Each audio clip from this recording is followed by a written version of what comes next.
السلام علیکم ورحمۃ اللہ وبرکاتہ۔ تو آج کا ہمارا ٹاپک ہے زبان کی آفتیں۔ میری پیاری بہنوں، بہت ہی پیاری ویڈیو بننے والی ہے، اس کو لاسٹ تک دیکھیے اور ہمارے چینل کو سبسکرائب کریے تاکہ آنے والی ویڈیو نوٹیفیکیشن کے ذریعے آپ کو معلوم ہو جائے۔ انسان کے اعضاء میں زبان بہت ہی اہم عضو ہے۔ کہا جاتا ہے کہ اعضائے انسانی میں زبان سب سے اچھی چیز ہے اور سب سے بری چیز بھی۔ اللہ کا نام زبان سے لیا جاتا ہے، اسلام کا کلمہ اسی سے پڑھا جاتا ہے، قرآن کی تلاوت اسی سے ہوتی ہے، خیر اور اچھے کام دعوت اسی سے دی جاتی ہے، اور دوسرے اعضاء سے جو نیکیاں ہوتی ہیں ان میں بھی عموماً کسی نہ کسی طرح زبان کی شرکت ہوتی ہے، اور اس کے برعکس زبان ہی سے کفر کا کلمہ نکلتا ہے اور شرک کے الفاظ صادر ہوتے ہیں، اور اسی سے گالی دی جاتی ہے، لعنت کی جاتی ہے، غیبت کی جاتی ہے، چغلی ہوتی ہے، جھوٹ بولا جاتا ہے، جھوٹی قسم کھائی جاتی ہے، جھوٹی گواہی دی جاتی ہے۔ اسی لیے زبان کی بہت زیادہ حفاظت کرنے کی ضرورت ہے، اور اس کو قابو میں کرنے اور اس پر کنٹرول رکھنے کی ہدایت دی گئی ہے۔ حضور صلی اللہ علیہ وسلم کا ارشاد ہے کہ بلا شبہ بندہ کبھی اللہ کی رضامندی کا کوئی ایسا کلمہ کہہ دیتا ہے کہ جس کی طرف سے اسے دھیان بھی نہیں ہوتا، اور اس کی وجہ سے اللہ تعالیٰ اس کے درجات بلند فرما دیتے ہیں، اور بلا شبہ بندہ کبھی اللہ کی ناراضگی کا کوئی ایسا کلمہ کہہ گزرتا ہے کہ اس کی طرف اس کا دھیان بھی نہیں ہوتا اور اس کی وجہ سے دوزخ میں گر جاتا ہے۔ ایک حدیث میں رسول اللہ صلی اللہ علیہ وسلم کا ارشاد ہے کہ جب صبح ہوتی ہے تو سب اعضاء عاجزی کے ساتھ زبان سے کہتے ہیں کہ تو ہمارے بارے میں اللہ سے ڈر، ہم تجھ سے متعلق ہے، یعنی ہماری خیر عافیت اور دکھ تکلیف تجھ سے متعلق ہے، بس اگر تو ٹھیک رہی تو ہم بھی ٹھیک رہیں گے، اور اگر تجھ میں کنجی آئی تو ہم میں بھی کنجی آئے گی۔ کنجی کسے کہتے ہیں؟ ٹیڑھے پن کو۔ اس کا مطلب یہ ہے کہ ٹیڑھی چلی اور تو نے بے راہ اختیار کی تو ہماری خیر نہیں۔ زبان کی حفاظت سے صرف دینوی فائدہ اور راحت ہی حاصل نہیں ہوتی، بلکہ آخرت اور کامیابی کی ضمانت بھی اسی سے وابستہ ہے۔ چنانچہ ایک اور حدیث میں رسول اللہ صلی اللہ علیہ وسلم نے عرض کیا کہ نجات کی کیا صورت ہے؟ آپ صلی اللہ علیہ وسلم نے فرمایا، زبان کو قابو میں رکھو اور اپنے گھر میں اپنی جگہ رہو، یعنی زیادہ تر اپنے ہی گھر میں رہو، باہر بہت کم نکلو، کیونکہ گھر کے باہر بہت سے فتنے ہیں، اور اپنے گناہ پر رویا کرو۔ ایک حدیث میں رسول اللہ صلی اللہ علیہ وسلم کا ارشاد ہے کہ جو شخص میرے لیے اس چیز کی حفاظت کا ضامن بن جائے اور اس کے دونوں جبڑوں کے درمیان ہے، یعنی زبان، اور جو اس کے دونوں رانوں کے درمیان ہے یعنی شرمگاہ، تو میں اس کے لیے جنت کا ضامن ہوں۔ تو لہٰذا ہر بندے اور بندی پر لازم ہے کہ اپنی زبان کو قابو میں رکھے اور خاموشی اختیار کرے۔ حدیث میں ہے کہ جو شخص اللہ پر اور آخرت کے دن پر ایمان رکھتا اسے چاہیے کہ خیر کی بات کرے ورنہ خاموش رہے۔ اللہ تعالیٰ نے جو زبان ہمیں عطا فرمائی ہے اس پر ذرا غور کریں، کتنی عظیم نعمت ہے کہ بندہ اس کا حق شکر ادا کر ہی نہیں سکتا۔ یہ زبان پیدائش سے لے کر مرتے دم تک انسان کا ساتھ دیتی ہے، نہ اس کی سروس کی ضرورت ہے، نہ ایندھن، نہ ریچارج کی، بس مفت میں ہی انسان کا ساتھ دیتی چلی جا رہی ہے۔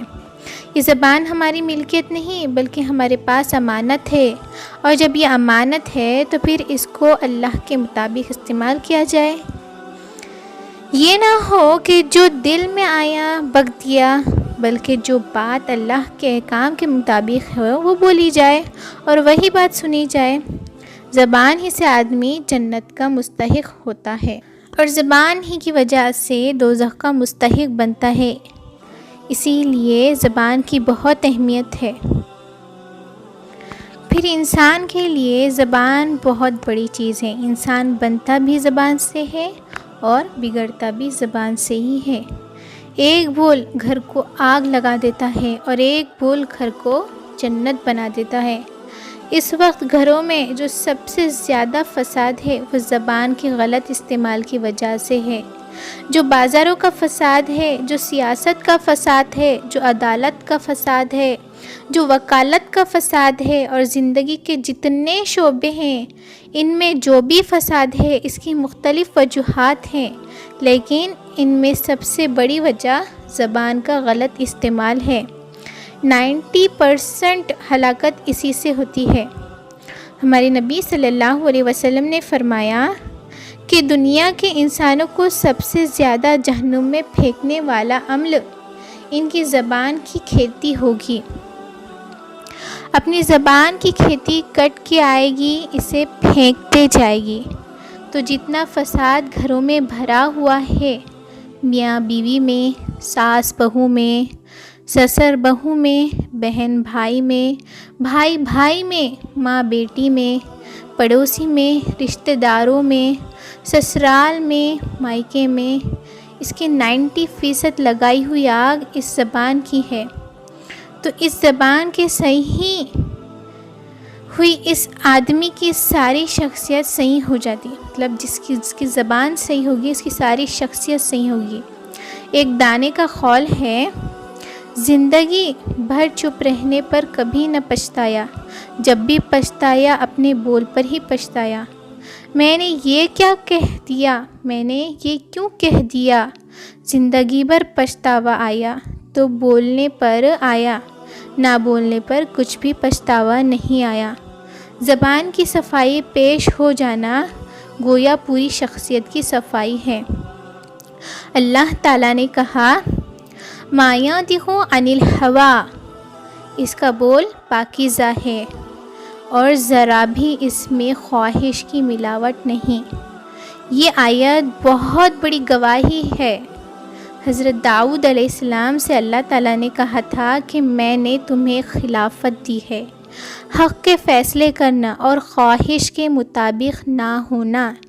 ادھر اللہ تعالیٰ نے ہمارے نبی صلی اللہ علیہ وسلم کی صفائی پیش کر کے کہا ہے کہ وہ تو خواہش کا بولتا بھی نہیں. ایک اور حدیث شریف ہے، حضرت انس بن مالک رضی اللہ تعالیٰ عنہ سے روایت ہے کہ رسول اللہ صلی اللہ علیہ وسلم نے ارشاد فرمایا، بندہ جب تک اپنی زبان کی حفاظت نہ کر لے ایمان کی حقیقت کو حاصل نہیں کر سکتا. زبان کی حفاظت اور خاموشی کی اہمیت میں آپ کو بتاؤں گی، جن کو کرنے سے ہماری زندگی میں راحت اور سکون پیدا ہوگا اور آخرت میں سرخ روئی حاصل ہوگی. تو پہلا ہے کسی کو بے ایمان کہنا یا یوں کہنا کہ فلانی پر خدا کی مار، خدا کی پھٹکار، خدا کا غضب پڑے، دوزخ نصیب ہو، خواہ آدمی کو خواہ جانور کو. یہ سب گناہ ہیں جس کو کہا گیا ہے. اگر وہ ایسا نہ ہو تو یہ سب پھٹکار لوٹ کر اس کہنے والے پر پڑتی ہے.